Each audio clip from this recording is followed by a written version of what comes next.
हरे कृष्णा। तो आज हम श्रीमद् भगवद गीता यथारूप अध्याय 4 दिव्य ज्ञान श्लोक संख्या 24 पर चर्चा करेंगे। आइए भगवान को प्रणाम करते हैं। ओम नमो भगवते वासुदेवाय। ओम नमो भगवते वासुदेवाय। ओम नमो भगवते वासुदेवाय नमः। हरे कृष्ण। तो श्लोक है, देवम एव परे यज्ञम योगिन पुरिपाशते ब्रह्म अग्रो अपरे यज्ञम यज्ञेन एव उपजुहिते। अर्थात कुछ योगी विभिन्न प्रकार के यज्ञों द्वारा देवताओं की भली भांति पूजा करते हैं और कुछ परब्रह्म रूपी अग्नि में आहुति डालते हैं। तो यहाँ पे कुछ योगी हैं, कुछ लोग जो है पूरा ध्यान जो है देवी देवताओं को प्रसन्न करने में लगाते हैं। तो वो देवताओं को प्रसन्न करने की पूजा करते रहते हैं और कुछ परब्रह्म रूपी अग्नि में आहुति डालते हैं। तो यहाँ पे पिछले श्लोका में ये कहा गया है कि हमें क्या करना चाहिए कि जो व्यक्ति कृष्ण भावना अमृत में पूर्णतः लीन रहते हैं उसे अपने आध्यात्मिक कर्म के योगदान के कारण अवश्य ही भगवत धाम की प्राप्ति होती है, क्योंकि उसमें हवन आध्यात्मिक होता है और हवि भी आध्यात्मिक होती है। तो इसलिए हमें कृष्ण भावना अमृत में लीन रहना चाहिए। कोई भी कर्म, जैसे हवन भी कर रहे हैं, कुछ भी कर रहे हैं, तो वो कृष्ण को समर्पित करके ही करना चाहिए, वही आध्यात्मिक कर्म है। आइए तात्पर्य में पढ़ते हैं। तात्पर्य शील प्रभुपाद के माध्यम से। शील प्रभुपाद की जय। जैसे कि पहले कहा जा चुका है कि जो व्यक्ति कृष्ण भावना भावित होकर अपना कर्म करने में लीन रहता है वह पूर्ण योगी है, किंतु ऐसे भी मनुष्य हैं जो देवताओं की पूजा करने के लिए यज्ञ करते हैं और कुछ परम ब्रह्म या परमेश्वर के निराकार स्वरूप के लिए यज्ञ करते हैं। इस तरह यज्ञ की अनेक कोटियां हैं। विभिन्न यज्ञकर्ताओं के द्वारा संपन्न यज्ञ की ये कोटि केवल ब्रह्म वर्गीकरण है। वस्तुतः यज्ञ का अर्थ भगवान विष्णु को प्रसन्न करना और विष्णु को यज्ञ भी कहा जाता है। तो यज्ञ का वास्तविक अर्थ जो है भगवान विष्णु को प्रसन्न करना, क्योंकि विष्णु को ही यज्ञ कहा जाता है।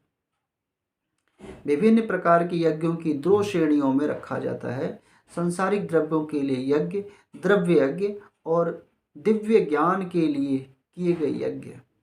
तो हमें इस कलयुग में दिव्य ज्ञान को प्राप्त करने के लिए यज्ञ करना चाहिए। ये भी यज्ञ है कि गीता के पाठ को निरंतर सुने, बैठें। जैसे यज्ञ में हवन कुंड के सामने बैठना पड़ता है और आहुतियाँ देनी पड़ती हैं, तो यहाँ पर भी हमें क्या है, गीता के पाठ को सुनने के लिए बैठना पड़ता है। गीता के पाठ सुनेंगे ना तो हम दूसरे कर्मों को आहुतियाँ देंगे। आध्यात्मिक शिक्षाओं को प्राप्त करेंगे तो हम कुछ समय के लिए दूसरे कर्म भी कर सकते थे, तो उन दूसरे कर्मों के प्रति क्या दिया हमने, आहुतियाँ दे दी, उनको छोड़ दिया। तो ये भी यज्ञ है। भगवान की वाणी को सुनना यज्ञ है। भगवान के लिए तपस्या करना यज्ञ है। भगवान के लिए भोग बनाना भी यज्ञ है।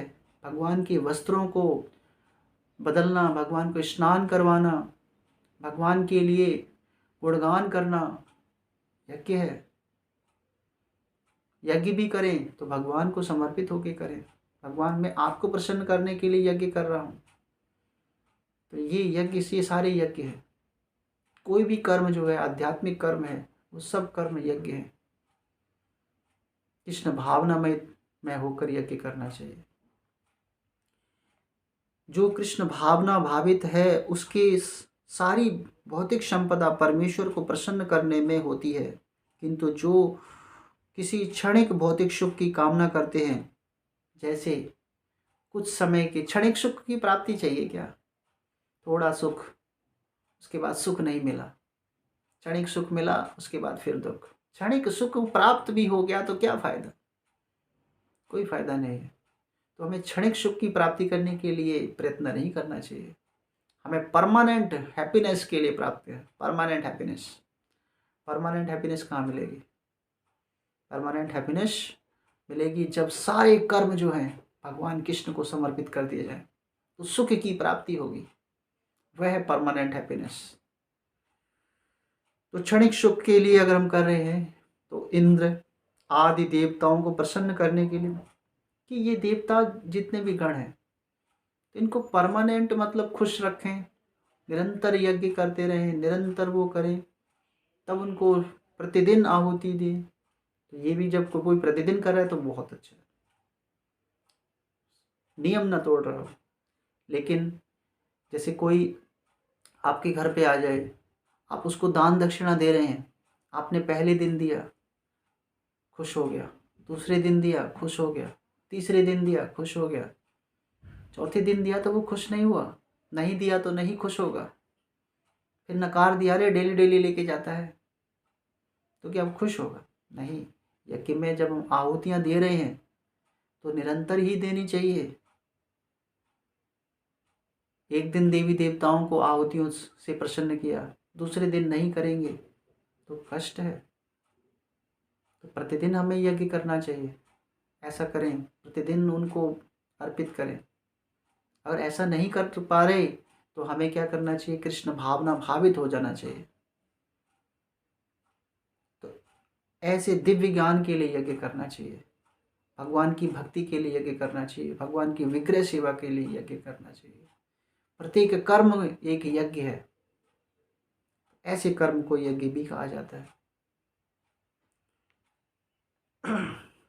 किंतु जो लोग निर्विशेषवादी हैं वे निराकार ब्रह्म में अपने स्वरूप को सुहा कर देते हैं। देवतागण ऐसी शक्तिमान आत्माएं हैं जिन्हें ब्रह्मांड को ऊष्मा प्रदान करते हैं। देवतागण शक्ति आत्माएं हैं, भगवान ने इनको शक्तियां दी हैं, देवतागण को भगवान ने शक्तियां दी हैं,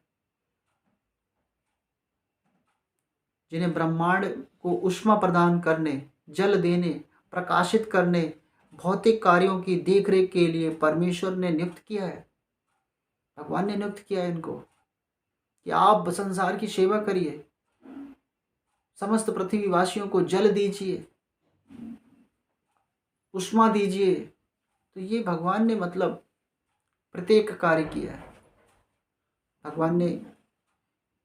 और वैदिक अनुष्ठानों के अनुसार विभिन्न देवताओं की पूजा करते हैं, ऐसे लोग बहिश्वरवादी कहलाते हैं।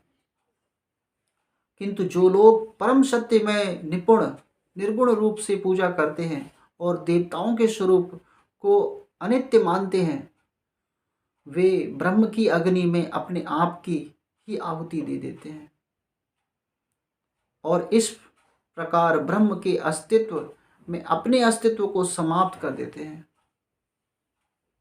बहुत गंभीर विषय है ये।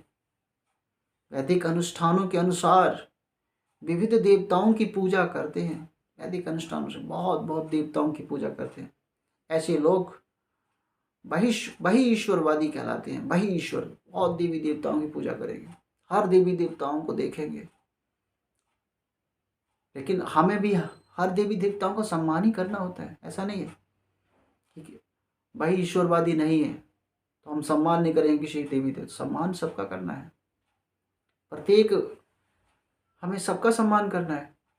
इसको हम ऐसे समझ सकते हैं कि जो पतिव्रता स्त्री होती है वो अपने पति को परमेश्वर मानती है, लेकिन दूसरे पुरुषों को सिर्फ सम्मान देती है। तो उसी तरह भगवान कृष्ण को सब कुछ मानना है, परमेश्वर मानना है, और दूसरे देवी देवताओं को सम्मान देना, उनका बुराई नहीं करना। ऐसा नहीं है कि उनकी बुराई करने बैठ जाए, बुराई नहीं करनी, उनको भी नमस्कार करना है।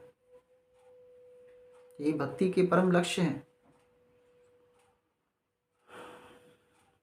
किंतु जो लोग परम सत्य में निपुण स्वरूप से पूजा करते हैं और देवताओं के स्वरूप को अनित्य मानते हैं, वे ब्रह्म की अग्नि में अपने आप ही आहुति दे देते हैं। इस प्रकार ब्रह्म के अस्तित्व में अपने अस्तित्व को समाप्त कर देते हैं।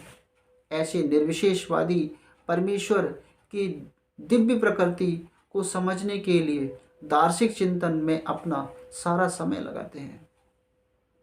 फिर वो जान जाता है कि भगवान कृष्ण ही कोई प्रसन्न करो, भगवान कृष्ण को प्रसन्न करो सभी देवी देवताओं। तो बताया ना कि भगवान ने क्या किया, सबको अपॉइंट किया है कि तुम्हें ये काम करना है, तुम्हें वो काम करना है। सूर्य देवता को काम दिया, अग्नि देवता को, सभी देवताओं देवी देवताओं को काम दे रखा है।